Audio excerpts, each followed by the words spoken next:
Hello बच्चों, let's read the question. Question says two masses of 10 kg and 20 kg respectively are connected by a massless spring as shown in the figure. A force of 200 Newton acts on the 20 kg mass. At the instant shown, the 10 kg mass has an acceleration 4 meter per second square rightward. What is the acceleration of 20 kg mass? Four options given here. We just have to find out the solution. सो बच्चों यहाँ पे अगर हम सबसे पहले solution को देखें तो सबसे पहले बात करेंगे की कॉन्सेप्ट की. तो ध्यान रखिए, न्यूटन के सेकेंड लॉ ऑफ मोशन के अकॉर्डिंग हम क्या देखते हैं, F is equal to ma के होता है. अब अगर हम यहाँ पे क्वेश्चन की बात करें तो क्वेश्चन में क्या है कि यहाँ पे एक 20 kg का मास है, जिसका 20 kg का एक ब्लॉक है जिसका मास हमने ले लिया m2 है, और एक 10 kg का ब्लॉक है जिसका मास हमने ले लिया m1 है. M2 ब्लॉक पे हमने 200 न्यूटन का एक फोर्स जब अप्लाई किया तो इस पे एक एक्सेलरेशन जो है क्वेश्चन के अकॉर्डिंग क्या है, 4 मीटर पर सेकेंड स्क्वायर का एक्सेलरेशन मिला. तो अगर हम क्वेश्चन के अकॉर्डिंग देखें तो क्या है, अगर मैं A2 की बात करूं, ये गिवन है 4 मीटर पर सेकेंड स्क्वायर के बराबर गिवन है. जो M2 मास है वो आपका गिवन है 20 kg. It should be A1.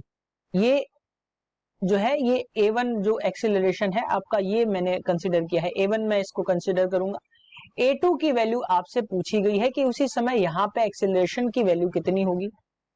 सो अगर मैं यहां से देखूं और F जो लग रहा है, यानी कि F जो फोर्स लग रहा है, तो वो लग रहा है आपका 200 न्यूटन. यहां पे फोर्स जो लग रहा है वो आपका लग रहा है 200 न्यूटन. अब मैं इसके लिए बात करूं तो F की वैल्यू क्या हो जाएगी, F इज इक्वल टू होता है ma के. लेकिन अगर मैं बात करूं मास m1 के लिए, इसके लिए अगर मैं बात करूं तो क्या हो जाएगा, F is equal to m1 a1. अब m1 की वैल्यू कितनी है, 10 है. क्वेश्चन में m1 की वैल्यू मैं यहां पे लिख देता हूं, 10 kg है.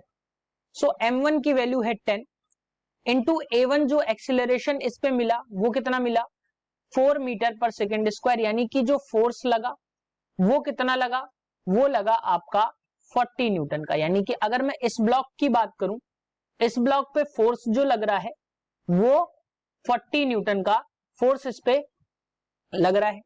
अब बच्चों इस फोर्स की वजह से अगर मैं यहां पे बात करूं, यहां पे एक्चुअल में फोर्स क्या होगा, मान लिया कि F2A2 फोर्स यहां पे लग रहा होगा. अब मैं अगर F2A2 की बात करूं तो ये F2A2 जो होगा, यानी कि it should not be F2A2, it should be M2A2, क्योंकि F2 की वैल्यू मैं इसको यहां पे कंसीडर कर रहा हूं. यहां पे जो फोर्स लग रहा होगा वो M2A2 लग रहा होगा.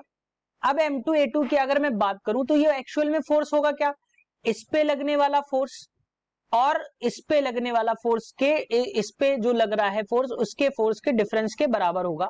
यानी कि अगर मैं बात करूं 200 का फोर्स इस पे अगर अप्लाई हुआ है तो इससे कुछ फोर्स जो है इस पे ट्रांसफर हो चुका है, जिसकी वैल्यू हमने अभी निकाली है वो 40 न्यूटन. नेक्स्ट स्लाइड में इसको देखते हैं. यानी कि जो आपका फोर्स आएगा वो आ जाएगा 200 टोटल था, इससे F जो है ब्लॉक A1 पे चला गया, इक्वल्स टू जो ब्लॉक 2 पे फोर्स है उसकी बात हम करेंगे तो ये हो जाएगा F2 के बराबर. अब यहां से अगर मैं देखूं तो 200, F की वैल्यू हमने निकाली है 40 न्यूटन, इक्वल्स टू F2 की अगर मैं बात करूं तो है A2 हमें निकालना है. M2 की वैल्यू पहले से गिवन है, यहां की अगर मैं बात करूं तो ये आ गया 160. M2 की वैल्यू गिवन है, ये 20 kg का ब्लॉक है. A2 की वैल्यू हमें यहां से निकालनी है. सो अगर हम यहां से देखें इस क्वेश्चन को, 0 से 0 कैंसिल आउट हो रहे हैं, 2 8 जा 16, यानी कि A2 की वैल्यू जो आपको मिलेगी वो मिलेगी 8 मीटर पर सेकेंड स्क्वायर. यानी कि जो एक्सिलरेशन होगा ब्लॉक M2 पे वो कितना होगा, 8 metre per second square. So correct option is option 4, that is 8 metre per second square. Hope you understood it well. Best of luck.